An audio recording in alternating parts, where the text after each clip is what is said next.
Bonjour à tous et bienvenue sur la chaîne CF3D pour une nouvelle vidéo sur le projet RC. Et aujourd'hui, on va continuer à s'attaquer sur la suspension, à commencer par terminer le porte-fusée. Puis une fois que le porte-fusée sera terminé, on va s'attaquer au triangle de suspension. Mais d'abord, comme vous pouvez le réaliser, le porte-fusée et la roue par rapport au châssis sont... Le porte-fusée est sensiblement de la bonne dimension, je crois, à vérifier avec les roulements à billes prévus, mais en ce qui concerne la roue, elle est beaucoup trop petite.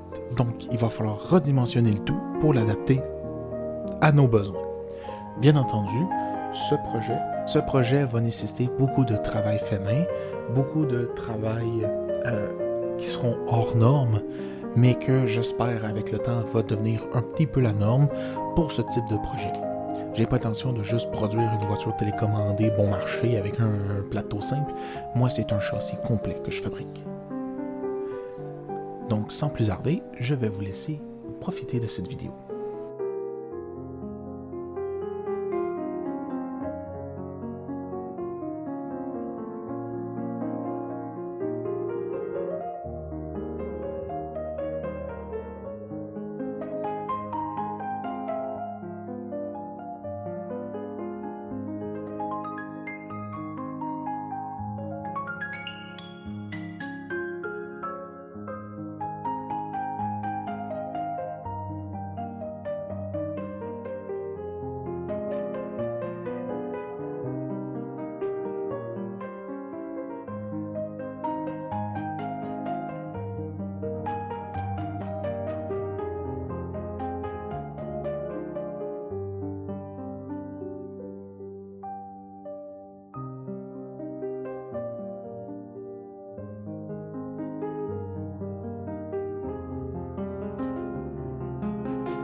Comme vous pouvez le voir, maintenant on va s'attaquer au bras inférieur de la suspension pour le triangle de suspension complet.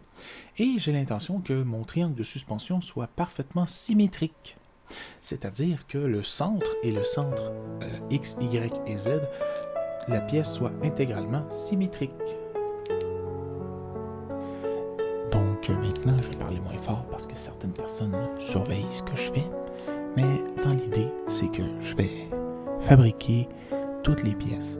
Puis l'idée, c'est qu'ils soient interchangeables des deux côtés. Comme ça, tu peux pas vraiment la mettre à l'envers ou à l'endroit parce que la pièce va être prévue pour accueillir le morceau, peu importe le sens. Je vous laisse regarder la vidéo.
le bras du porte-fusée commence à prendre forme.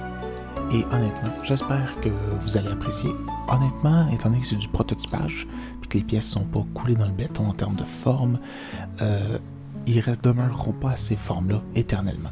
J'ai l'intention de les adapter à mes besoins, de les grossir au nécessaire, de faire certains calculs pour valider que les pièces ne se brisent pas, mais grossièrement, la pièce, maintenant, elle existe. Comme vous pouvez le voir, ça avait l'air petit, mais la pièce est quand même énorme proportionnelle à la pièce que je suis en train de créer. Comme vous pouvez le voir, et voilà.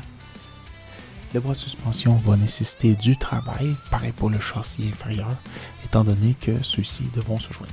J'espère que cette vidéo-là vous a plu. N'hésitez pas à laisser de commentaires et je vous dis à la prochaine. Ciao!